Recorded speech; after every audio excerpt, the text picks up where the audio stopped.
I want to ask you to think about the selling process by reflecting on the number of times you've observed, if you're in Nigeria now, or maybe, well, anywhere you are, observed street hawkers in action. Typically, when I talk of the hawkers, now the ones that are actually moving actively, usually with traffic or in traffic on foot, yeah, those kinds of people, they behave as if they are literally running against the clock. There's a sense of urgency in their actions. They do not joke with any inquiry. So the minute somebody says, "Hey," they respond and they're like, "Yeah, which one do you want? This is how much? How many do you want?" And they're like so attentive and ready to do what you ask. They will get the change. They will hustle. They are just driven. That is the mental attitude that ensures that you get the money in. You see, these are people that they work by making sure they get paid. They don't do, I mean, the street hawker, as you can imagine, does not do credit. So you cannot buy on credit from a street hawker. You can only buy and then pay immediately. So these are people that know that if I do what is right to this person that's talking to me within the next few seconds or minutes, I'm going to get paid. And they know they need the money. So they do whatever it takes. They are driven. Think about that. Think the process they go through. Think about the mental attitude they have. They have to have. Think about the fact that many of them have to be reasonably physically fit to run after vehicles. I'm talking those of you who are in Nigeria, you know what I'm talking about. These guys will chase after vehicles in traffic, and if the traffic begins to ease up, they have to step up their speed. Otherwise, they lose what they're trying to sell. Now, think about other people who do not have to deal with traffic, who are like in their shops, in their stalls, away from the roads, in their own comfort zones, and they do business, maybe, of course, even the people that are in their homes or in their offices, and they have to sell. You will see that the kind of psychological pressure they may be under will be different. The need to act with a sense of agency, of course, is also kind of less. It's not so much of an intense consciousness as what the street hawker will face. However, what I recommend is that, and I said it earlier, is that everybody who wants to sell should adopt the mindset of the street hawker. Not that you should become a pushy salesperson, no, but you should act as if every single inquiry matters. The minute the inquiry fits your target audience profile. And how do you know the person fits your target audience profile? It's simple. A street hawker knows he's holding a loaf of bread or two or three in his hands, and somebody says, "Hey, bread," that means the person wants bread. The minute the person shows interest in bread, you give the person the full service. I mean, everything you have, you show it so that you can make the sale. You cooperate, you respond to questions appropriately, you offer change so that the person doesn't have any reason not to buy. You need to have that kind of mental attitude no matter what you sell. That's what I'm saying. It's the way to make sure you close as many sales as possible. It's the key to high sales conversion. That mental attitude. All right. Now, in order for you to really succeed doing what I just described now, you need to understand that. You need to understand the concept of the sales funnel. You see, this street hawker has a perpetually full sales funnel for the most part. They are very intelligent about this. They choose the places where they position themselves. And I'm trying to help you to see why you should behave like street hawker in your thinking. You see, you may not physically have to move around, but you have to position yourself in terms of your marketing actions, all right, in a manner that helps you to benefit from the market the way the street hawker does. The street hawker does not go to a place where vehicles don't have a need to slow down. Take note of that. The street hawker doesn't do that. The street hawker goes to a place where usually there's a pothole. If there's no pothole, there's traffic light. If there's no traffic light, there's kind of a checkpoint by the police, or immediately after the checkpoint, they go to places where they know there are other people who are selling what they sell, and people slow down to buy from them. So in other words, they go to a place where people who are in their vehicles, all right, or on foot, often find a need to slow down. Because when people slow down, that you can then approach them, or that they can maybe consciously look at what it is you have in your hands as a street hawker and get interested. So again, like I said, it's you now taking it and adapting the strategy that the street hawker is using for your own purposes. So the street hawker, because he or she positions herself or himself in a place where there's also often a constant stream of readily accessible buyers, potential buyers, it effectively means that the street hawker is positioning him or herself in a place where her sales funnel or his sales funnel is often kept like full, like 80% of the time. So they tend not to have a problem with getting a new stream of potential buyers coming towards them. So if they lose this sale, they turn around and look at where the oncoming traffic is, and then it's coming from, and then they face that next stream of people and they begin to approach them. So whether people are on foot or people are in their vehicles at the side of the street, at the side of the road where they are, the street hawker is often kind of dealing with a potentially limitless source of buyers. How do you create that reality for your own self? It's simple. What you need to do is to develop a system that enables you to attract a continuous stream of potential buyers. But in order for you to do that, you need to first of all go and fish in the right waters. There's an analogy that was given by somebody. He said you have to go to a pond that is small but that has big hungry fish. You get that? Big fish, that's fish that have the money to spend, right? Those are big fish, not small fish, small fry. You need big fry. You need big fish, and those fish are hungry. You see, a big fish that's hungry is going to eat a lot. Okay, so then it's in a small pond. That means you won't have to search for too long before your marketing offer reaches the big fish that's hungry to eat. Okay, so how do you do that? It's simple. You have to go to a place where you are likely to find the largest number of people fitting your target audience profile. It means you have to do a target audience analysis. So you need to do a survey in the market, trying to find out what are the demographics of your people, the people that you want to sell to, that are most likely to need what you sell. What are the psychographics? How do they think? What are their natural? What are their characteristics, personal and otherwise? All right. What are their vision? What do they need? What are their interests? So all of those things. I actually have the questionnaire I use that is used to kind of properly categorize my clients when they eventually connect with me. But generally, I have an understanding of the kind of people I'm trying to sell to, so I know where to do my fishing. Now, I also know what to say in my marketing messages that will attract my kind of fish. So the same thing applies to you. You see, the street hawker has some things well laid out for him or her by society, because like I said, he's able to look on the streets, on the roads, look at the places where they have traffic, heavy traffic, where they have hold-ups, or where there are parties happening, by the way.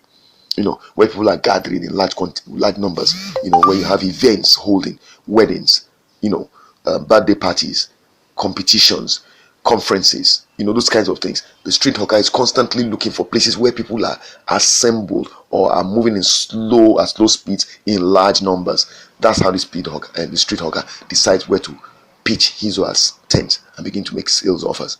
All right. The same thing with you. You've got to look at, how do I find communities or collections of people that I can approach who fit my target audience profile. You've got to do an audience analysis. There are many ways to go about it. I cannot go into that in this particular recording, but you get the point I'm making. So that is how you keep your funnel full, by making sure that you are exposing yourself to an environment where there are large numbers of the people that are looking for what you sell. All right. Okay, then you can begin to make your offers, because then when you do, again, that's another reason, by the way, why people do joint venture marketing. Because, for instance, if you are selling something that is useful to women, then if you can find where you have people who are like members of a women's association, women's club, women's fellowship, that's like a target audience, a captive audience you've got there. So all you have to do, rather than just go and stay on the streets or just go and stay in some mall, you could actually decide to actively identify where you have groups of women assembling together for whatever reason, maybe social or otherwise. And you know that this thing that you sell is for women. So you're going to have collections of women sitting together under one umbrella, quote unquote, and kind of interacting.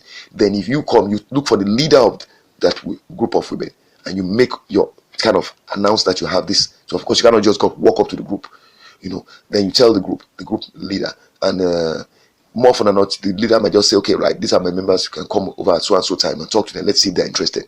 Another thing you could do would be to wait for the group to disperse, and then as they disperse, the venue, and as they come out, they begin to discover you. And that's another way you could go about it is go and give talks, okay, to such groups. When you give talks to such groups, it gives an opportunity to put yourself in front of them, and of course you have to introduce yourself, and probably you slot in a story or two about what you do, and in the process you might find some of them that might walk up to you then, or even later on, and reach out to you because they want to get access to what you offer. So the sales funnel, all right, is the very critical element, all right, in the selling process. when you talk of the 4 stages in the selling process, this all of this is about psychology of selling. By the way, we have 4 stages. You have attention. You get the attention of the person that you want to sell to. You have interest. The person becomes interested based on what the person has kind of noticed by way of attention. And then you have desire. The person to say, wow, I want this. That's desire. The person wants to have it. And then the person takes action. That's the last one. Action to buy. The action is, okay, come. And then gives you money and collects it. Now that process, as I've said in some other video, can happen within 1 second or 2 seconds or 5 seconds. And it can also happen in a matter of 1 year, 2 years, 3 years. I've had sales that happened 3 years after. I've had people that came back to me 3 years after they made first contact to buy from me. But the link between the first contact they had with me and the 3-year date that they eventually came to buy from me was based on the fact that I kept in touch. How? I wasn't writing them every day and saying come to buy. I kept sending useful information, marketing message, not even marketing messages, information and education, sometimes entertainment, through my mailing list that they subscribe to. So I made them give me 2 things: phone numbers and email addresses. So with those 2 things, I kept in touch. All right. And then, of course, and like I said, 99% of the time, what I was giving out, I wasn't even referring to what they tried to buy from me before. I left that open. Instead, I just kept saying useful stuff to them. And what I found out is that this works. It works unless you didn't do your fishing properly, unless you didn't put your net into the right kind of pond. You didn't do your profiling correctly. If you did it correctly, you see, it's just a matter of time. That person, if the person is indeed a serious-minded person, will come and buy. So that's something you can do, and you can be sure that you're going to make sales. That is now a function of your passion to keep going till the sale happens. All right, that's the psychology of selling on a very basic level. It's the key to your success in selling will be to maintain your funnel, your sales funnel full at all times. The sales funnel is where you have people, think about it, trying to visualize in your mind a funnel. All right, the big end of the funnel is where your inquiries, the kind of potential buyers are being filled, because you put yourself in a place where you have large numbers of them accessible to you. And then as they begin to filter through at the bottom, on the other side, they encounter you. So like I said, you went to stay in a place where there's an assembly of women, and as they're coming out, you begin to approach them. So they're coming out in trickles. And so at the end of the other end of the funnel, they keep coming. But then again, look at it from this perspective. If you're somebody selling a service or a product, you're not a street hawker. So you are like, maybe you're working from your office. What we're saying is that you have people who are going to be like encountering your material on a regular basis, your marketing messages, and as they're encountering it, some of them are going through the different stages of the AIDA process, the AIDA process: attention, interest, desire, and action. And as they're going through it, they are getting to the point where you have to interact with them at the point of maybe decision making, interest making, or action taking. And as they're doing that, some of them are deciding to jump off. They don't buy. Some of them are deciding to buy. But the minute that one gets out of the way, you actually have somebody else you can look forward to. I want to end by telling you that if you have a funnel that is full in that manner, there is always that usually some new person you can talk to about what you are selling. It will put you under less psychological pressure. Because when somebody is beginning to negotiate with you, among those people that you're talking, having sales conversation with, and the person is trying to say, let me pay this amount, and you know that your price, when you retain a healthy profit margin, is saying, well, I'll buy 1,000 pieces. 1,000 pieces at 200 naira is 200,000 naira, right? But you know that your profit margin is only safe when you're selling at 250 naira, and the person is trying to say they want to pay 200 naira, and you're saying no, and you are under pressure because you need money. When you know that you have a full sales funnel, and you know that what you're offering is good value, then you know that you can have different kinds of potential buyers. Some of them are naughty people with exploitative tendencies, so they want to kind of put you on the spot because they want to buy big from you. They want to make you kind of give up a huge chunk of your margins. You can say no with more confidence because you know you have a full funnel that's full. You know you have other buyers, other inquiries just coming up right down the corner. It gives you confidence to say no to the person that's not giving you a fair bargain. It's only when you have no options, when you have no other alternatives, that you feel pressured to take what you can get, because you're thinking, man, when am I going to get another inquiry in? So if you can build a system that constantly feeds you, makes your funnel with opportunities, with options for selling, with inquiries, with leads, makes your funnel continually full, that you never have to worry where's the next inquiry going to come from. You are going to be able to, you see, it puts you in a stronger position to negotiate. It enables you to have more leverage. All right, and that's important in negotiation, because when you don't think you have alternatives, when you don't think you have options you can fall back on, when you don't think you have new opportunities that are going to come for you to sell, and you are in need of cash, or you need money, or you need to sell, then you find yourself under psychological pressure to give in to the pressure to sell at a loss, just to keep body and soul together. But the key, therefore, to protect yourself from that so that you never get exploited in that manner or even exposed to abuse. There is something called entrepreneurial abuse. Entrepreneurial abuse, I'll talk about it in another recording. Once you can do that, when you have a system like that, when you know that you have a funnel that's always full in that manner, then you can say no to such offers or proposals from people. And it's important for you to be able to do that if you want to grow your brand. If not, you will always be at the mercy of your buyers. I see many people who are doing businesses today, and I see many of them allowing buyers to literally kick them around because they do not have a system like this that gives them a constantly filled sales funnel that serves them a regular dose of leads that they can work and convert to sales. Because they are not busy attending to sales inquiries and having sales conversations, they have less confidence and they are unable to say no to people that make offers that are not fair to them. And in the process, they just can't grow their brands as a result. If you want to grow your brand, you need to adopt this strategy I described to you. If you have questions, reach out to me using the contact details provided at the end. Cheers.